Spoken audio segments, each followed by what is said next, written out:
दोस्तों आज के इस वीडियो में हम डिस्कस करने वाले हैं अर्ली डेवलपमेंट ऑफ फिश। और ये जो टॉपिक है ये टॉपिक आपके BSc third year 6 semester zoology के पेपर फर्स्ट का यूनिट 7 से जुड़ा हुआ टॉपिक है। तो अगर हम फिश के अर्ली डेवलपमेंट को देखें तो इसके अंतर्गत क्लीवेज और गैस्टुलेशन आता है। तो फर्टिलाइजेशन के बाद अगर हम फिश के एग में क्लीवेज को देखें तो फिश के एग में कम्प्लीटली डिवीज़न देखने को नहीं मिलता और इस तरह का जो क्लीवेज होता है उसको हम बोलते हैं मीरोब्लास्टिक क्लीवेज। तो एग में जो क्लीवेज होता है वो ब्लास्टोडिस्क पर होता है जिसमें कि एक यॉल्क फ्री थिन रीजन होता है साइटोप्लाज्म की ओर, और ये जो रीजन है ये पाया जाता है एग के एनिमल कैप की ओर। आइए मैं आपको इमेज के थ्रू समझाता हूँ। तो ये एग है और एग का ये ऊपर वाला जो रीजन है ये एनिमल पोल रीजन है। तो इस वाले रीजन में योल्क फ्री होता है, मतलब यहाँ पर यॉल्क नहीं पाया जाता और नीचे की ओर यॉल्क पाया जाता है। तो यहाँ पर यॉल्क फ्री साइटोप्लाज्म है, यहाँ पर क्लीवेज स्टार्ट होता है। तो पहला जो क्लीवेज होगा कुछ इस तरह से होगा, यहाँ पर आप देख रहे हैं 2 सेल दिखाई दे रहे हैं। और जो दूसरा क्लीवेज होगा, ठीक है, पहला क्लीवेज आप देख सकते हैं कुछ इस तरह से है और दूसरा क्लीवेज जो होगा कुछ इस तरह से होगा। तो आप देख सकते हैं कि जब ये 2 क्लीवेज हुए हैं कुछ इस तरह स्ट्रक्चर बना है, आगे इस तरह से क्लीवेज होता जाएगा और इस तरह से स्ट्रक्चर बनते जाएंगे। तो जैसा कि मैंने बताया था कि जो फिश का एग है उसमें मीरोब्लास्टिक क्लीवेज होता है, यानी कि कम्प्लीटली क्लीवेज नहीं होता। आप देखेंगे, अभी देखें कि आपने ऊपर की ओर क्लीवेज हो रहा है। Since only the cytoplasm of the blastodisc become the embryo, this type of meroblastic cleavage is called discoidal. तो कह रहा है कि जो साइटोप्लाज्म है उसका जो ब्लास्टोडिस्क ही एम्ब्रियो का फॉर्मेशन कह रहा है, तो इस तरह का जो मीरोब्लास्टिक क्लीवेज होता है उसको हम बोलते हैं डिस्कॉइडल। तो अगर आप स्कैनिंग इलेक्ट्रॉन माइक्रोस्कोप से देखते हैं तो कुछ इस तरह से आपको जो एग है उसका ग्राफ दिखाई देता है।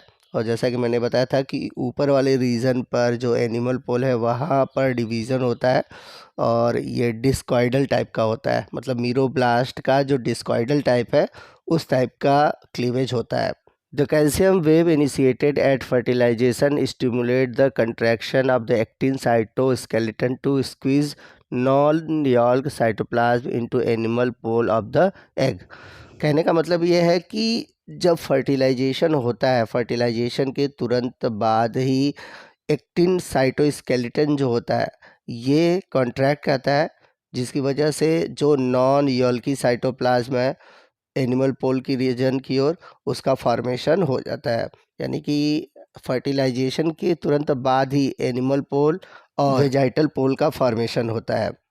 तो यहाँ पर आप फिगर में देख सकते हैं ऊपर जो है क्लीवेज हुआ है और क्लीवेज के बाद 8 सेल बने हैं और नीचे की ओर आप देख रहे हैं कि वेजाइटल पोल है जिसमें कि यॉल्क पाया जा रहा है। और जो ऊपर वाला रीजन था जो एनिमल पोल है जहाँ पर क्लीवेज हुआ है वहाँ पर यॉल्क नहीं पाए जाते। Beginning at about the 10th cell division, the onset of the mid-blastula transition can be detected। तो जब जाइगोट का 10th सेल डिवीज़न होता है, यानी कि जैसे पहला सेल डिवीज़न हुआ तो 1 से 2, दूसरा हुआ तो 2 से 4, तीसरा हुआ तो 4 से 8, ठीक है, इस तरह से सेल बनते हैं। तो उस दौरान जो मिड ब्लास्टुला है ट्रांजिशन वो दिखाई देता है। और जहाँ 10th सेल डिवीज़न होता है उसके बाद जो जाइगोटिक जीन होते हैं वो एक्टिवेट हो जाते हैं। तो इस दौरान जो सेल डिवीज़न होता है वो स्लो होता है, लेकिन जो सेल का मूवमेंट है वो आपको क्लियर यानी कि प्रत्यक्ष रूप से दिखाई देता है। At this time 3 distinct cell population can be distinguish. The first of these is the yolk syncytial layer. तो इस दौरान जो सेल का डिवीज़न होता है तो इसमें आपको 3 डिस्टिंक्ट सेल पॉपुलेशन यानी कि 3 तरह के सेल का पॉपुलेशन दिखाई देता है। उसमें से जो फर्स्ट पॉपुलेशन है जिसको हम बोलते हैं YSL यानी कि वॉल्क सिनिशियल लेयर। तो यहाँ पर फिगर में आप यॉल्क सिनिशियल लेयर देख सकते हैं। The vegetal edge of the blastoderm fuse with the underlying yolk cell. This fusion produce a ring of nuclei within the part of the yolk cell cytoplasm that side just beneath the blastoderm. तो ऊपर की ओर देख रहे हैं ये blastoderm है और ये फ्यूज़ हो रखा है यॉल्क से, और इसी के बीच में एक रिंग बन रहा है जिसको हम यॉल्क सिनिशियल लेयर या फिर यॉल्क सिनिशियल रिंग भी कहते हैं। ब्लास्टोडर्म एक्सपेंड वेजाइटली, यानी कि ऊपर वाला जो आप देख रहे हैं ये जो ब्लास्टोडर्म है वो अब धीरे धीरे वेजाइटल पोल की ओर एक्सपेंड होगा। Some of the York syncytial nuclei will move under the blastoderm to form the internal York syncytial layer। तो कुछ क्या होते हैं, यॉर्क सिनिशियल न्यूक्लियाई जो होते हैं वो ब्लास्टोडर्म की तरफ मूव करते हैं, जिससे कि इंटरनल यॉर्क सिनिशियल लेयर का फॉर्मेशन होता है। और कुछ न्यूक्लियाई जो है वो वेजिटली जो पोल है उसकी तरफ मूव करते हैं, जिससे कि एक्सटर्नल यॉर्क सिनिशियल लेयर का फॉर्मेशन होता है। तो इस तरह से देखा जाए तो the yolk syncytial layer will be important for directing some of the cell movement of gastrulation, यानी कि जो यॉर्क सिनिशियल लेयर है एक तरह से बहुत इम्पॉर्टेंट रोल अदा करते हैं सेल के मूवमेंट में, जो कि गैस्टुलेशन में भाग लेते हैं। तो पहला लेयर था YSL।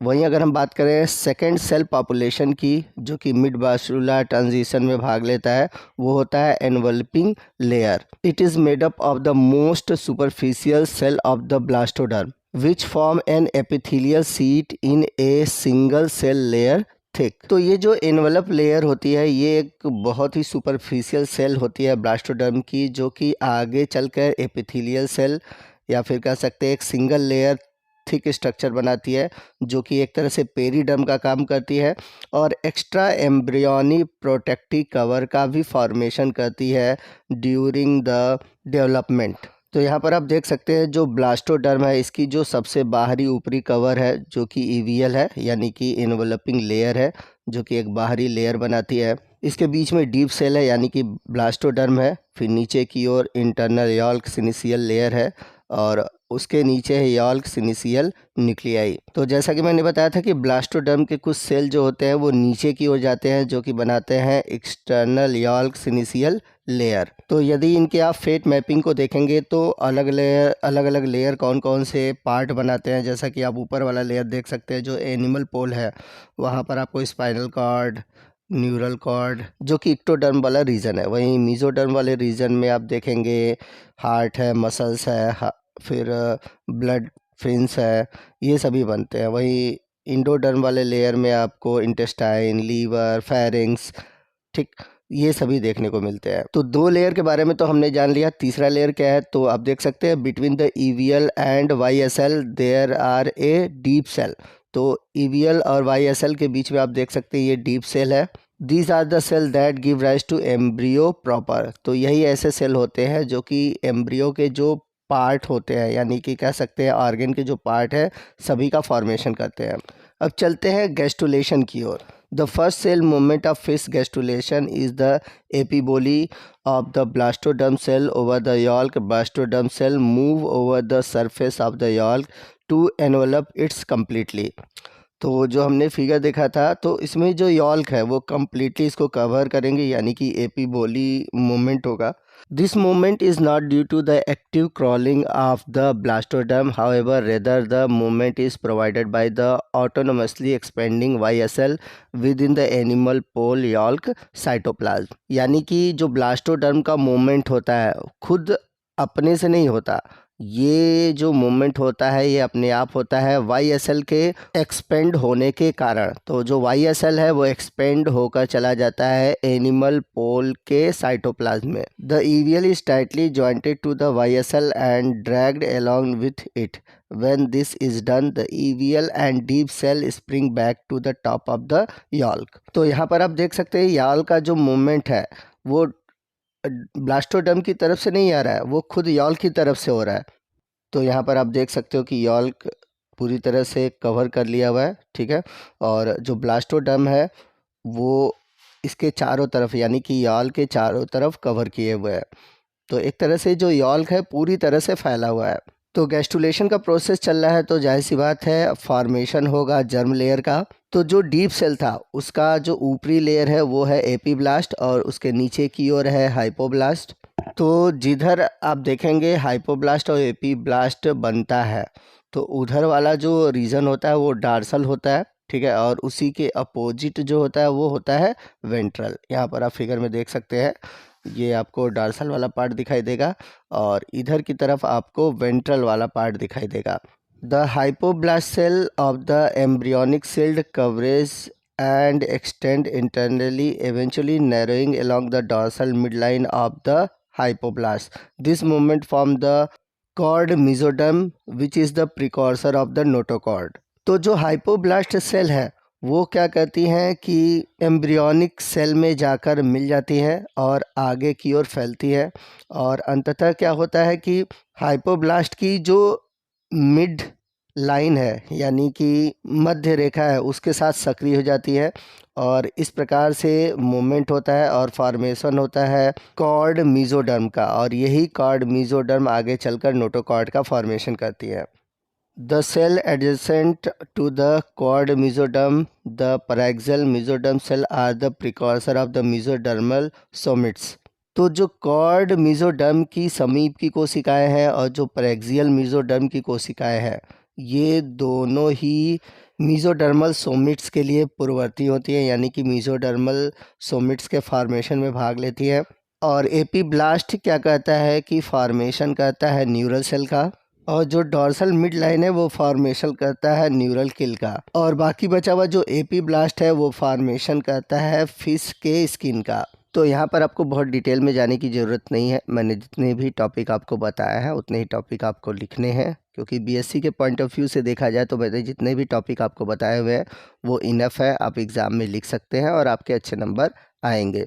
तो आज के इस वीडियो में बस इतना ही। आपको आज का ये वीडियो कैसा लगा कमेंट करके ज़रूर बताइएगा। वीडियो अच्छा लगा होगा तो प्लीज़ वीडियो को लाइक करिएगा, हमारे चैनल को सब्सक्राइब करिएगा और जो बगल में बेल आइकॉन है उसे ज़रूर प्रेस कीजिएगा ताकि जब भी मैं इस तरह के इन्फॉर्मेटिव वीडियो आपके लिए अपलोड करूँ उसका नोटिफिकेशन आपको मिलता रहे। तो मिलते हैं अगले वीडियो में अगले टॉपिक के साथ, तब तक के लिए जय हिंद, जय भारत।